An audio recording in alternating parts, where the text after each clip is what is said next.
ইউক্রেনের president Volodymyr Zelensky 28 ফেব্রুয়ারি রাতে স্পষ্ট জানিয়ে দিয়েছেন, হোয়াইট হাউসে প্রেসিডেন্ট ডোনাল্ড ট্রাম্প এবং ভাইস প্রেসিডেন্ট জেডি ভ্যান্সের সঙ্গে হওয়া বিতর্কের জন্য কোনো দুঃখ প্রকাশ করবেন না তিনি। ট্রাম্পের প্রতি অসম্মান দেখানোর অভিযোগে জেলেনস্কি ক্ষমা চাইবেন কিনা জানতে চান ফক্স নিউজের ব্রেট ব্যয়। এর জবাবে ইউক্রেনের প্রেসিডেন্ট বলেন, এই ধরনের বিরোধ কোনো পক্ষের জন্যই ভালো নয়।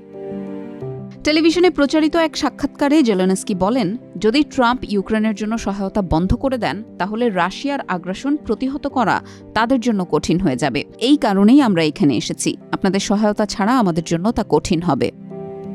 তিনি আরও বলেন, আপনার জনগণ আমাদের জনগণকে বাঁচাতে সাহায্য করছে। এখন পর্যন্ত পাওয়া মার্কিন সহায়তার জন্য তিনি ট্রাম্প ও আমেরিকানদের প্রতি কৃতজ্ঞতা প্রকাশ করেন। তিনি বলেন, আমি আমেরিকানদের প্রতি খুবই কৃতজ্ঞ। আপনারা অনেক সাহায্য করেছেন। প্রেসিডেন্ট ট্রাম্প এবং কংগ্রেসকে ধন্যবাদ। সম্পূর্ণ মাত্রায় আগ্রাসন শুরু হওয়ার 3 বছরেও আপনারা আমাদের টিকে থাকতে সহায়তা করেছেন। এর আগে গত 27 ফেব্রুয়ারি হোয়াইট হাউসে ভাইস প্রেসিডেন্ট জেডি ভ্যান্স যখন বলেন যে কূটনৈতিক উপায়ে ইউক্রেন শান্তি আনতে পারে, তখন জেলেনস্কি প্রতিবাদ করেন। তিনি রুশ প্রেসিডেন্ট ভ্লাদিমির পুতিনের সঙ্গে হওয়া পূর্বের চুক্তির লঙ্ঘনের উদাহরণ দেন। পুতিন সম্পর্কে জেলেনস্কি বলেন, সে আমাদের মানুষকে হত্যা করেছে এবং বন্দি বিনিময় করেনি।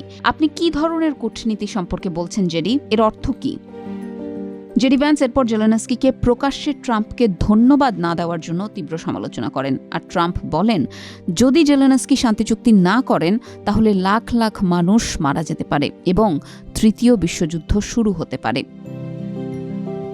এরপর জেলেনস্কি হোয়াইট হাউস ছেড়ে চলে যান এবং তিনি যুক্তরাষ্ট্রের সঙ্গে যে বিরল খনিজ সম্পদের চুক্তি স্বাক্ষর করার কথা ছিল সেটি আর করেননি।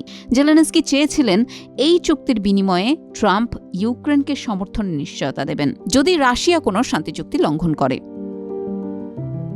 ফক্স নিউজের সাক্ষাৎকারে জেলেনস্কি স্বীকার করেন যে ট্রাম্প ও ভ্যান্সের সঙ্গে তার বিতর্কটি সাংবাদিকদের সামনে সম্প্রচারিত হওয়া দুঃখজনক হয়েছে। তিনি বলেন, আমরা কৃতজ্ঞ এবং একই সাথে দুঃখিত এই ঘটনার জন্য। আমরা চেয়েছিলাম শক্তিশালী সম্পর্ক গড়ে তুলতে। ট্রাম্পের কাছে ক্ষমা চাওয়ার প্রয়োজন আছে কিনা এই প্রশ্নের উত্তরে জেলেনস্কি বলেন, আমাদের খুবই খোলামেলা এবং সৎ হওয়া উচিত বলে আমি মনে করি। আমি নিশ্চিত নই যে আমরা কোনো খারাপ কিছু করেছি। ট্রাম্পের সঙ্গে সম্পর্ক ঠিক হয়ে যাবে কিনা এই প্রশ্নে জেলেনস্কি আত্মবিশ্বাসীভাবে বলেন, হ্যাঁ, অবশ্যই।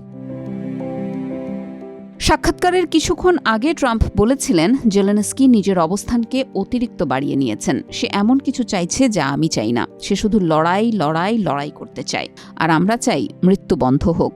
ট্রাম্পের এই মন্তব্যের পর ইউরোপীয় ও ন্যাটোর নেতারা সামাজিক যোগাযোগ মাধ্যমে ইউক্রেনের প্রতি তাদের সমর্থনের কথা পুনর্ব্যক্ত করেন। তারা স্পষ্ট ইঙ্গিত দেন যে ইউক্রেনের প্রতিরক্ষার জন্য ইউরোপকে আরও বড় ভূমিকা নিতে হবে। সামাজিক যোগাযোগ মাধ্যম এক্সে ইউরোপীয় ইউনিয়নের পররাষ্ট্রনীতি বিষয়ক প্রধান কায়া কালাস বলেন, আমরা ইউক্রেনকে আরও বেশি সহায়তা দেব যাতে তারা আগ্রাসন প্রতিহত করতে পারে। আজ এটা স্পষ্ট হয়ে গেল যে মুক্ত বিশ্বের জন্য নতুন নেতৃত্ব প্রয়োজন। আমাদের ইউরোপীয়দের এই চ্যালেঞ্জ গ্রহণ করতে হবে।